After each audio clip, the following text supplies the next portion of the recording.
ಎಲ್ರಿಗೂ ನಮಸ್ಕಾರ. ನಮ್ಗೆ ಎಲ್ಲರಿಗೂ ಗೊತ್ತೈತಿ ನೈಸರ್ಗಿಕ ಕೃಷಿ ಮತ್ತು ಸಹಜ ಕೃಷಿ ಅಂದವಂದ್ರೆ ಅದರೊಳಗೆ ಪ್ರಮುಖವಾದ 4 ಅಂಶಗಳದಾವ.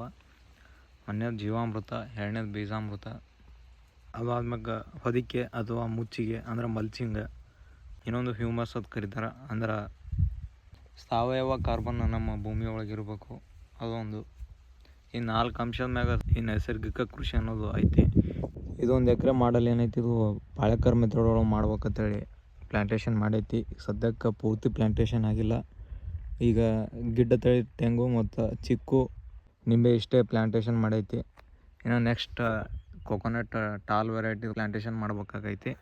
ಈಗ ಸದ್ಯಕ್ಕೆ ನಮ್ಮ ಹೊಲ್ದಾಗ ಏನು ಬೆಳೆದಿತ್ತಲ್ಲ ಅದೇ ಕಳೆನ ತಗೊಂಡು ಇಲ್ಲಿ ಮಲ್ಚಿಂಗ್ ಮಾಡೈತಿ. ಈ ರೀತಿ ನೋಡ್ಬೋದು ನೀವು ಗಿಡಗಳ ಸುತ್ತ. ಇದ್ರ ನಿಂತು ಏನಾಗ್ತೈತಿ ಅಂದ್ರೆ ತೇವಾಂಶ ಕಾಪಾಡ್ತೈತಿ. ಜೀವಾಣುಗಳು ಡೈರೆಕ್ಟ್ ಬಿಸಿಲಿಗೆ ಬರೋಂಗಿಲ್ಲ, ಅಕಸ್ಮಾತ್ ಬಂದು ಅಂದ್ರೆ ಸಾಯ್ತವೆ. ಅದಕ್ಕೋಸ್ಕರ ಅವಕ್ಕೆ ಕತ್ತಲೆ ಏರ್ಪಾಟ್ ಮಾಡ್ಬೇಕು. ಅದು ಯಾವ ರೀತಿ ಮಾಡ್ಬೇಕಂದ್ರೆ ಈ ರೀತಿ ನಿಮ್ಮ ಹೊಲ್ದಂದು ಏನು ಸೊದಿ ಇರ್ತೈತಿ ಅದನ್ನೆಲ್ಲ ತೆಗೆದು ಈ ರೀತಿ ಗಿಡಗಳ ಸುತ್ತ ಹಾಕಿದ್ರಿ ಅಂದ್ರೆ ಅಲ್ಲಿ ಕೆಳಗಡೆ ತೇವಾಂಶ ಅಷ್ಟು ಜಲ್ದಿ ಆರಂಗಿಲ್ಲ. ಇದ್ರ ನಿಂತು ಜೀವಾಣುಗಳು ಅವಕ್ರ ಕೆಲಸ ಅವು ಮಾಡ್ತಿರ್ತವೆ. ಈ ಹೊದಿಕೆ ಅಥವಾ ಮಲ್ಚಿಂಗ್ ಅನ್ನೋದು ಸಾವಯವ ಕೃಷಿ ಒಳಗೆ, ಸಾವಯವ ಅನ್ನೋದಕ್ಕಿಂತ ಸಹಜ ಅಥವಾ ನೈಸರ್ಗಿಕ ಕೃಷಿ ಒಳಗೆ ಭಾಳ ಪ್ರಮುಖವಾದ ಅಂಶ ಐತಿ. ಈ ರೀತಿ ನೀವು ಒಣ ಮುಚ್ಚಿಗೆನೂ ಮಾಡ್ಬೋದು. ಅಂದ್ರೆ ಕಸ ಇರ್ತೈತಿ ಅಥವಾ ಸಾವಯವ ಏನೇ ತ್ಯಾಜ್ಯ ಇದ್ರೆ ಅದನ್ನು ತೆಗೆದು ಇಲ್ಲಿ ನೀವು ಹಾಕ್ಬೋದು. ಇದು ಒಂಥರ ಮುಚ್ಚಿಗೆ ಆಗ್ತೈತಿ. ಇದಿಲ್ಲ ಅಂದ್ರೆ ನೀವು ಲೈವ್ ಆಗಿ ಇನ್ನು ಜೀವಂತ ಹೊದಿಕೆ ಬೇಕಂದ್ರೆ ನಾವು ಹುರುಳಿ ಹಾಕೋಬೋದು. ಅಲ್ಲಿ ಒಂದು ಸ್ವಲ್ಪ ಹುರುಳಿ ಚೆಲ್ಲಿದ್ದೆ, ಅದು ಅದನ್ನು ತೋರಿಸ್ತೀನಿ ನಿಮಗೆ. ಮೇನಾಗಿ ನಾವು ನೈಸರ್ಗಿಕ ಕೃಷಿ ಒಳಗೆ ಮಲ್ಚಿಂಗ್ ಅಂದ್ರೆ ಜೀವಂತ ಹೊದಿಕೆ ಮತ್ತು ಇನ್ನೊಂದು ಒಣ ಹೊದಿಕೆ ಅಂತಾರೆ. ಅಂದರೆ ಈ ರೀತಿ ಹುಲ್ಲನ್ನ ಹಾಕೋದು. ಇನ್ನು ಜೀವಂತ ಹೊದಿಕೆ ಯಾವ ರೀತಿ ಇರ್ತದೆ ಅಂದ್ರೆ ಅಲ್ಲಿ ತೋರಿಸ್ತೀನಿ ಬರ್ರಿ ನೀವು. ಇದು 1 ಎಕರೆ ಪ್ಲ್ಯಾಂಟೇಷನ್ ಮಾಡೈತಿ.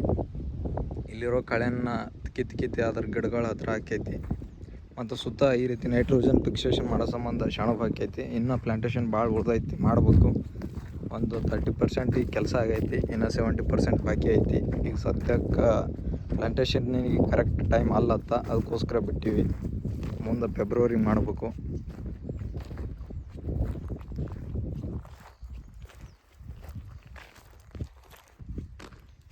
ನೋಡ್ಬೋದು ಈ ರೀತಿ ಸುತ್ತಮುತ್ತ ಏನು ಕಸ ಸಿಗ್ತೈತಿ ಅದೆಲ್ಲ ಗಿಡಗಳ ಸುತ್ತ ಈ ರೀತಿ ಹಾಕೀನಿ.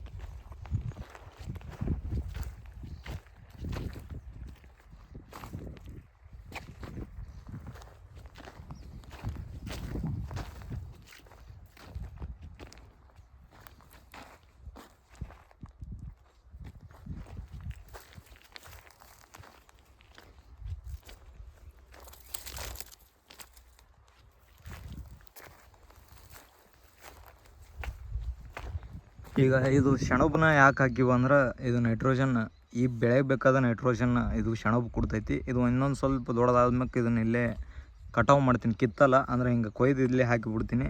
ಮತ್ತು ಇದು ಇನ್ನೊಂದು ತಿಂಗಳವರೆಗೆ ಮತ್ತು ಇದೇ ಬೆಳೀತಿರ್ತೈತಿ.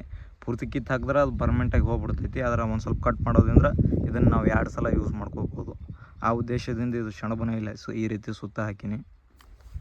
ಪ್ರತಿ ಗಿಡಕ್ಕೂ ಇದೇ ರೀತಿ ಮಾಡೀನಿ.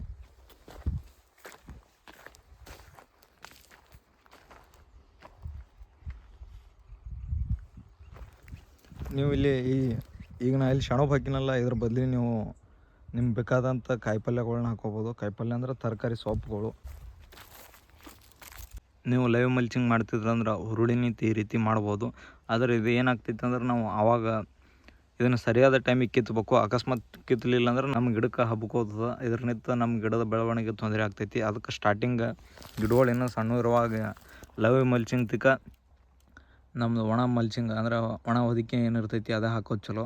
ಯಾಕಂದ್ರೆ ಇದು ಹಸಿದು ಏನಿರ್ತೈತಿ ಗಿಡ ಹಬ್ಬಿ ನಮ್ಮ ಗಿಡದ ಬೆಳವಣಿಗೆ ತೊಂದರೆ ಮಾಡ್ತೈತಿ. ಗಿಡ 1 ವರ್ಷ 1-2 ವರ್ಷ ದೊಡ್ಡದಾಗತಕ್ಕ ನಾವು ಲೈವ್ ಮಲ್ಚಿಂಗ್ನ ಮಾಡಬಾರ್ದು. ಅಂದ್ರೆ ಆ ಬಳ್ಳಿ ಗಿಡ ನಮ್ಮ ಗಿಡನ ಹೆಬ್ಬದೇ ಇರೋ ಥರ ಆವಾಗವಾಗ ನೋಡ್ತಾ ಇರಬೇಕು. ಅಕಸ್ಮಾತ್ ಒಂದು ಸ್ವಲ್ಪ ಎತ್ತರ ಆದ್ಮೇಲೆ ಅದೇ ಕಿತ್ತಿ ವಾಪಸ್ ಅದ್ರ ಸುತ್ತ ಹಾಕ್ಬೋದು.